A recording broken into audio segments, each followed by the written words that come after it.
દર્શક મિત્રો, આપ જોઈ રહ્યા છો ગુજરાતની એક એવી ચેનલ કે જે તમારા શહેરના પળે પળના સમાચારો તમારા સુધી પહોંચાડે છે।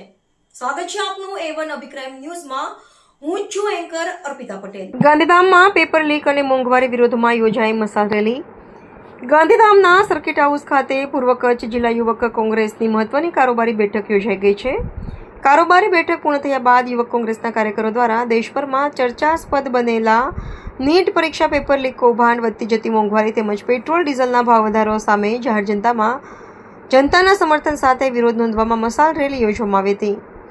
સર્કિટ હાઉસથી શરૂ થયેલી આ મસાલ રેલી ઓસ્લો સર્કલ સુધી પહોંચી હતી, જ્યાં બંધારણના ઘડવૈયા ડૉક્ટર બાબા સાહેબ આંબેડકરની પ્રતિમાને પુષ્પાંજલિ અર્પીને રેલી સમાપન કરવામાં આવ્યું હતું। રેલીમાં મોટી સંખ્યામાં કોંગ્રેસી આગેવાનો અને યુવા કાર્યકરો જોડાયા હતા। રિપોર્ટર ભરત ઠાકોર, કચ્છ। આજરોજ ગાંધીધામ ખાતે યુથ કોંગ્રેસ દ્વારા મસાલ યાત્રાનું આયોજન કરવામાં આવ્યું હતું।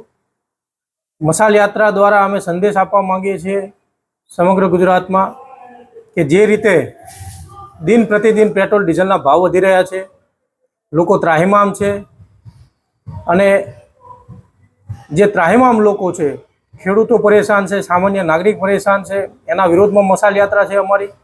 સાથે જ જે રીતે નીટની એક્ઝામ રદ કરવામાં આવી છે, 22 લાખથી વધારે વિદ્યાર્થીઓ અને એના પરિવારોનું ભવિષ્ય અંધકારમય બનાવ્યું છે, ત્યારે આગામી દિવસોમાં આપણા જે શિક્ષણ પ્રધાન છે ધર્મેન્દ્ર પ્રધાન, એ જ્યાં સુધી રાજીનામું નહીં આપે ત્યાં સુધી અમારી યુથ કોંગ્રેસની આ લડત ચાલુ રહેશે।